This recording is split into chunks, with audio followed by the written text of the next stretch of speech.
बिना घरनी घर भूत का डेरा। जिस घर में घरनी ना हो, औरत ना हो, आपकी पत्नी ना हो, वो घर भूत का डेरा हो जाता है।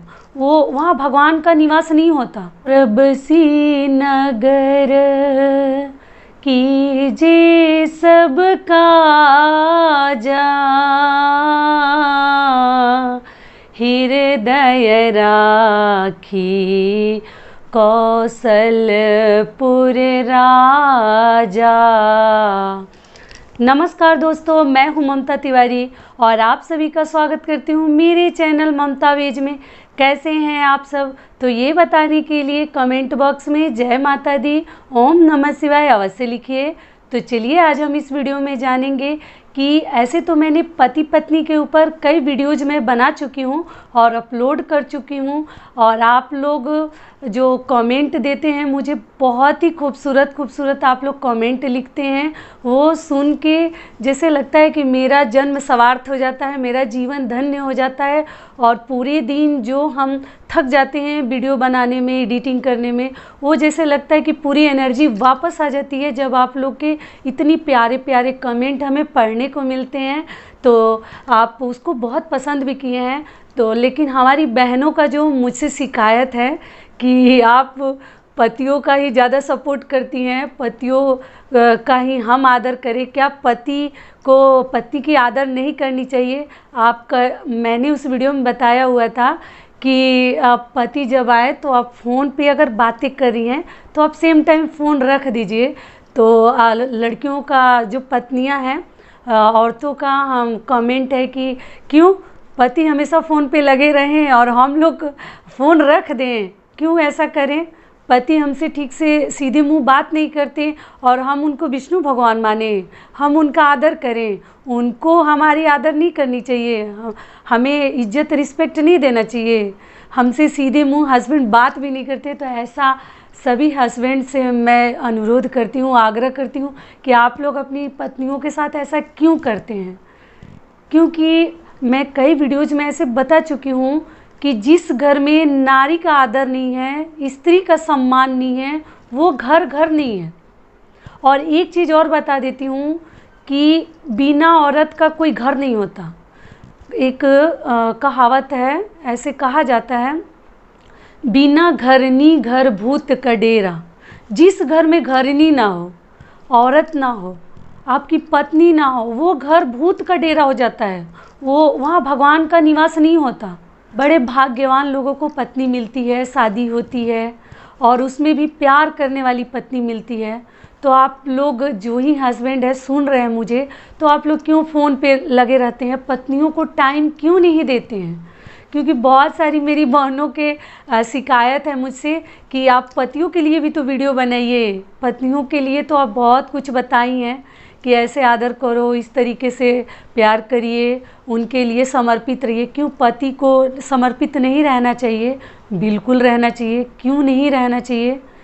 क्योंकि ये गाड़ी जो है एक पहिए से कभी नहीं चल सकती, दोनों पहियों को एक साथ चलना पड़ता है। तो हर पति को भी चाहिए कि अपनी पत्नी का थोड़ा आदर करे। क्योंकि पत्नियों को देख लीजिए, आप लोग सोचते हैं कि हम बाहर कार्य करके आते हैं, अपना नौकरी करके आते हैं, जॉब करके आते हैं, घर में पत्नियां तो कुछ करती ही नहीं है। ऐसा नहीं है, पत्नियां तो जितना कार्य करती हैं ना, वो शायद ही कोई कर सके। अगर पत्नी चली जाती है तो आप ध्यान दीजिएगा कितना कार्य आप लोग को अकेले करना पड़ता है। तब पता चलता है कि घर का काम संभालना कितना मुश्किल है। कंपनी चलाने से भी मुझे लगता है कि बहुत बड़ा कार्य है घर का कार्य संभालना। बच्चों को खाना पीना, गेस्ट, झाड़ू पोछा, बहुत कार्य होता है। और कोरोना ने तो पूरा सेल्फ डिपेंड ही पत्नियों को बना दिया है। कोई काम वाली बाई वगैरह नहीं आती है, किसी घर मेड नहीं आती है। तो आप लोग पत्नी के साथ ऐसा क्यों करते हैं? ऑफिस में ही ऑफिस का कार्य आप निपटा लीजिए ना। घर में क्यों करते हैं कि हमेशा फ़ोन पे ही लगे रहते हैं और पत्नियों को टाइम नहीं देते हैं? और पत्नियां इतनी दुखी रहती हैं कि सीधे मुंह बात नहीं करती हैं हमसे हस्बैंड, और हम लोग फ़ोन रख दें उनके लिए, क्यों रख देंगे? तो आप जब टाइम दीजिएगा तभी तो पत्नी भी आपको टाइम देगी, वो भी आपका आदर करेगी, रिस्पेक्ट करेगी, सम्मान देगी। हर पति को भी अपनी पत्नी के लिए थोड़ा सा तो टाइम निकालना ही चाहिए, कितना भी आप बिजी क्यों ना हो। थोड़ा सा 2 मिनट बैठ के 2 प्यार के मीठे बातें तो कर लीजिए। ऐसा कहाँ नियम है कि हम ऑफिस से आते हैं, हम बहुत बिजी हैं, हम पत्नी से बात नहीं करेंगे, सारा लैपटॉप कंप्यूटर लेके फिर हम घर पे बैठ जाते हैं। तो पत्नियों को टाइम कब दीजिएगा? तो इसलिए थोड़ा सा अपनी पत्नियों को टाइम दीजिए। बच्चों के साथ भी थोड़ा सा टाइम स्पेंड करिए। पेरेंट्स के साथ अगर रहते हैं जॉइंट फैमिली में तो पेरेंट्स को भी दीजिए।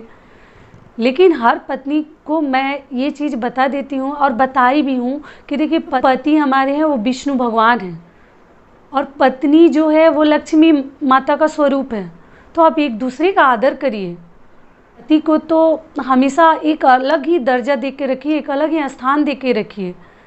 तो बहुत सारी पत्नियां बोलती हैं कि ऐसा क्यों बोलती हैं, आप लोग ही पतियों को बहुत ज़्यादा ऊंचा रख दिया है, ऊंचा सोच उनके लिए कर दिया है, इसलिए पति लोग का भाव बढ़ जाता है। ऐसा नहीं है। हम लोग के तरफ पतियों को सही में देवता माना जाता है, उन्हें भगवान का दर्जा दिया जाता है। हम लोग बहुत आदर करते हैं पतियों का। तो और पत्नियों को भी हमारे तरफ बहुत आदर किया जाता है। उनको कभी भी ऐसा नहीं है कि कड़वा कोई बोल दे, डांट दे, उनका आदर ना करे, रिस्पेक्ट ना करें। तो दोनों तरफ से हमारे तरफ किया जाता है। ऐसा नहीं है कि सिर्फ पति ही करे और सिर्फ पत्नी ही करे। तो इसलिए आप करके देखिए, कल से ही आजमा के देखिए, आप लोग का जीवन धन्य हो जाएगा और कभी भी उसमें झगड़ा लड़ाई नहीं होगा। विवाहित जीवन में मुझे नहीं लगता कि इतना सब करने के बाद कहीं झगड़ा लड़ाई हो, किसी तरह का मन मुटाव हो और पति आपसे सीधे मुंह बात ना करें। ऐसा तो हो ही नहीं सकता। क्योंकि आप भी एक अच्छी पत्नी बनने के लिए मैं कई उपाय बता चुकी हूँ कि परिवार तो है, सभी के घर में परिवार है। ऐसा नहीं है मायके में ही इतनी लड़कियां बिजी हो जाती हैं कि पति पे ध्यान नहीं देती, ससुराल में भी ध्यान देना है। ऐसा नहीं है कि किसी का ध्यान हमें नहीं रखना है, पेरेंट्स का भी ध्यान रखना है, लेकिन पति को पीछे करके नहीं रखना है। थोड़ा पति को भी ध्यान दीजिए, आदर करिए। क्योंकि आजकल लड़कियां इतना मोबाइल में और इतना ये चीज़ में औरतें बिजी रहती हैं कि सही में पति को ध्यान नहीं देती और पति भी नहीं देते। कोई अलग इधर मोबाइल चला रहा है, कोई इधर मोबाइल पे ऑन है। तो इसलिए थोड़ा सा मोबाइल छोड़ के 2 मिनट एक जगह बैठ के थोड़ा बातें कर लीजिए, एक दूसरे का आदर करिए, एक दूसरे का सुख दुख पूछ लीजिए। क्या चल रहा है जीवन में, कैसा लग रहा है, आपका तबीयत खराब है, कैसा फील कर रही हो, चलो कहीं घूम के आते हैं। तो पति का भी फर्ज बनता है। तो इसलिए हर पति थोड़ा अपनी पत्नी को आदर करे, खुश रखे। जब तक कि आप अपनी पत्नी का आदर नहीं करेंगे, सम्मान नहीं करेंगे, रिस्पेक्ट नहीं देंगे, आप लिख के रख लीजिए।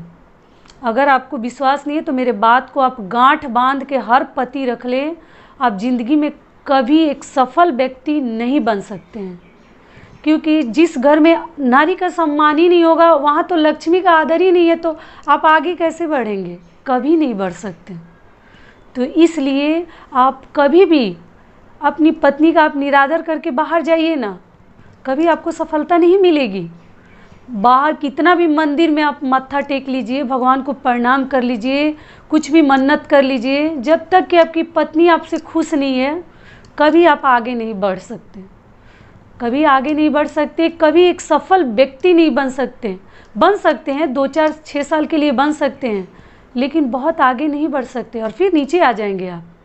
तो इसलिए हर पति को मैं ये चीज़ बता देती हूँ कि अगर कल से ही करके देखिए, अपनी ज़िंदगी में देखिए, अपने पत्नी का आदर करिए, उनका सम्मान करिए, देखिए आपका जीवन धन्य हो जाएगा और किसी तरह का आपके घर में तनाव ही नहीं होगा। और थोड़ा जो पत्नी कहती है, थोड़ा सा आपको भी मानना चाहिए। पत्नियों के लिए कभी संडे नहीं है, ये बात आप ध्यान दे के चलिए। है नहीं है, पतियों को तो संडे मिलता है, पत्नी को तो 24 आवर्स कार्य करना होता है। रात में भी पत्नियां सो नहीं पाती, बच्चों के लिए जगती हैं, दूध पिलाती हैं, उनका ध्यान रखना, केयर करना। तो इसलिए सिर्फ पत्नियां ही क्यों करेंगी, पति का भी उतना भागीदारी है। दोनों को समान चलना पड़ेगा, तब जाके जीवन आपका सही चलेगा। ऐसा कहीं सिस्टम नहीं है कि सिर्फ पत्नी ही आपका आदर पे आदर करे और पति को कुछ उसका फ़र्क ही नहीं पड़ रहा है, प्रभाव ही नहीं पड़ रहा है। कोई संडे नहीं है, कोई पेमेंट नहीं है, कुछ भी नहीं है, फिर भी वो लगी रहती है पत्नी, पूरा जीवन दे देती है आपको। अपना घर छोड़ के एक लड़की चली आती है, किसके बल पे? आपके बल पे, आपको देख के, आपके लिए। तो इसीलिए कहा जाता है कि बिना घरनी घर भूत का डेरा, जहाँ घरनी ना हो वो घर घर ही नहीं होता, उसमें तो भूत निवास करते हैं। तो इसीलिए कभी भी घरनी का निरादर मत करिए, आदर करिए। पत्नी आपकी किसी आदत से परेशान है, अगर आप कुछ गलत आदत अगर आपके में है तो प्लीज़ वो आदत को आप छोड़ने की कोशिश करिए। कोशिश करेंगे तो हमेशा हमें सफलता मिलती है। तो आप कोशिश करने वालों की कभी हार नहीं होती है। तो आप एक बार कोशिश करिए, ज़रूर आप उस आदत से उभर जाएंगे। तो यहीं तक का था हमारा वीडियो। आशा करती हूँ कि आपको पसंद आएगा और इससे आपके जीवन में कुछ भी लाभ पहुँचेगा तो प्लीज़ आप मुझे ज़रूर बताइएगा। और फिर मिलती हूँ एक नए वीडियो में। तब तक के लिए नमस्कार। स्वस्थ रहिए, सुरक्षित रहिए और खुश रहिए।